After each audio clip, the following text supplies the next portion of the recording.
नमस्कार दोस्तों, पृथक विचार में आपका स्वागत है। मैं हूं देवेंद्र वर्मा। ऑपरेशन सिंदूर के बाद हुए सीज फायर से लेकर अभी तक राहुल गांधी मोदी सरकार पर बेहद ही आग बबूला है।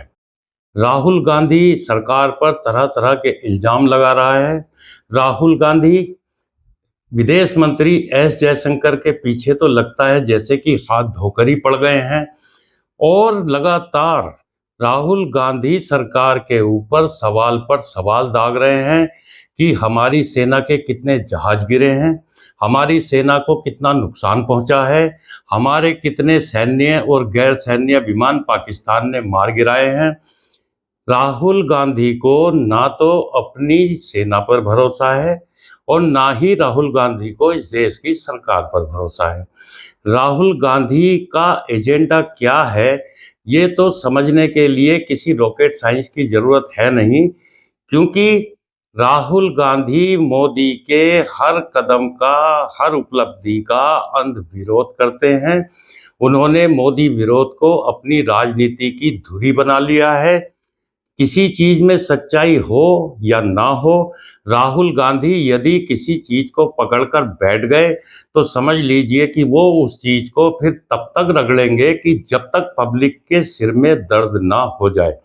अब राहुल गांधी के ऐसे व्यवहार का क्या कारण हो सकता है?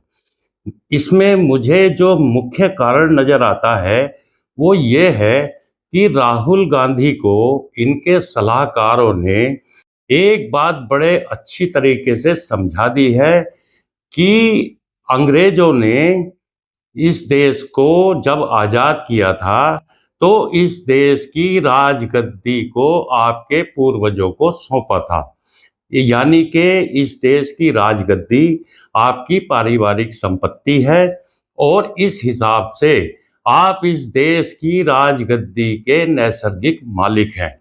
और राहुल गांधी को लगता है ये बात समझ आ भी गई, क्योंकि इनके परिवार ने ही भारत के ऊपर लंबे समय तक राज किया है। राहुल गांधी की दादी जी ने राज किया, राहुल गांधी के पिताजी ने राज किया और राहुल गांधी की माताजी तो 10 साल तक सुपर प्रधानमंत्री बनकर इस देश की राजगद्दी पर विराजमान रहीं। तो यही कारण है कि राहुल गांधी के दिमाग में जो इनकी मंडली ने भर दिया है कि इस देश की राजगद्दी पर आपका नैसर्गिक अधिकार है, आप ही इस राजगद्दी के असली वारिस हैं।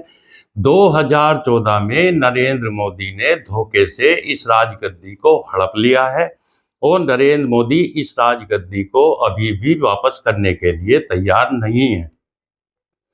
तो राहुल गांधी की सबसे बड़ी प्रॉब्लम यही है कि वो आज तक नरेंद्र मोदी को इस देश का प्रधानमंत्री स्वीकार ही नहीं कर पाए हैं, क्योंकि उन्होंने एक चीज बिल्कुल अच्छे तरीके से समझ ली है कि जिस तरह वो चाटुकार मंडली के बीच में रहते हैं या जैसे उनका लालन पालन एक राग दरबारी संस्कृति के अंतर्गत हुआ है, वो संस्कृति उनको ये इजाज़त ही नहीं देती कि वो किसी दूसरे व्यक्ति को अपने से ज़्यादा काबिल, अपने से ज़्यादा समझदार, अपने से ज़्यादा बुद्धिमान मान सकें।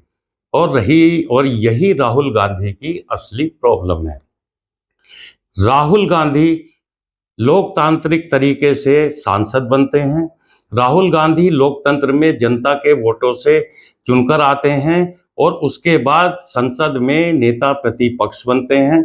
लेकिन नेता प्रतिपक्ष बनने के बाद से लेकर अभी तक आप राहुल गांधी का व्यवहार देखिए। ये कहीं से कहीं तक क्या इस संवैधानिक पद को संभालने की स्थिति में हैं?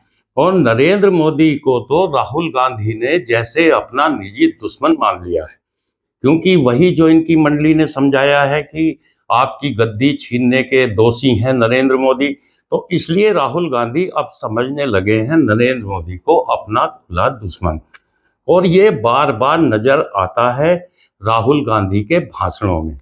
वो प्रधानमंत्री मोदी को चोर कहते हैं, वो प्रधानमंत्री मोदी को चौकीदार चोर है के नारे से नवाजते हैं, वो राफेल के अंदर भ्रष्टाचार का नैरेटिव बनाने की कोशिश करते हैं, वो सारे चोरों का सरनेम मोदी ही क्यों होता है, इस तरह की बातें करते हैं। वो संसद के अंदर प्रधानमंत्री के भाषण को अवरुद्ध करने की पूरी कोशिश करते हैं। वो सार्वजनिक मंचों से मोदी के लिए अपमानजनक भाषा का प्रयोग करते हैं। वो सार्वजनिक मंचों से मोदी के लिए तू तड़ाक की भाषा इस्तेमाल करते हैं। तो 2014 से लेकर अभी तक जो व्यवहार राहुल गांधी का दिखाई देता है, उससे लगता है कि राहुल गांधी मोदी विरोध के चलते धीरे धीरे करके पूरी तरह अब देश विरोध पर उतर आए हैं। ये नरेंद्र मोदी को जब लोकतांत्रिक तरीके से हटाने में खुद को पूरी तरह विफल पा रहे हैं, तब ये एक इस तरह का नैरेटिव गढ़ने की कोशिश कर रहे हैं कि जैसे भारत की सेना को बहुत नुकसान पहुंचा है, भारत की सेना को नरेंद्र मोदी ने बर्बाद करके रख दिया है। नरेंद्र मोदी देश को बता नहीं रहे हैं कि हमारे कितने जहाज गिरे हैं, और खासकर राफेल के गिरने की तो इतनी उम्मीदें राहुल गांधी लगाए बैठे हैं कि बस कहीं से पता लग जाए कि राफेल गिर गया है तो राफेल को लेकर दोबारा से वही कलेश शुरू किया जा सके जैसा कि ये करते आए हैं। लगता है राफेल के साथ राहुल गांधी का कुछ ज्यादा ही लगाव हो गया है, या शायद इसका कारण ये हो सकता है कि राफेल की और राहुल गांधी की नाम राशि एक ही है। से एक बात तो बिल्कुल क्लियर है कि ये उनके व्यक्तित्व में कोई चार चांद तो लगा नहीं रहा है। राहुल गांधी को कभी सीरियस पॉलिटिक्स बनने के बारे में भी सोचना चाहिए, और जनता इस तरह के नेताओं को किस तरह से लेती है, ये राहुल गांधी जी आपको बहुत अच्छी तरह पता है।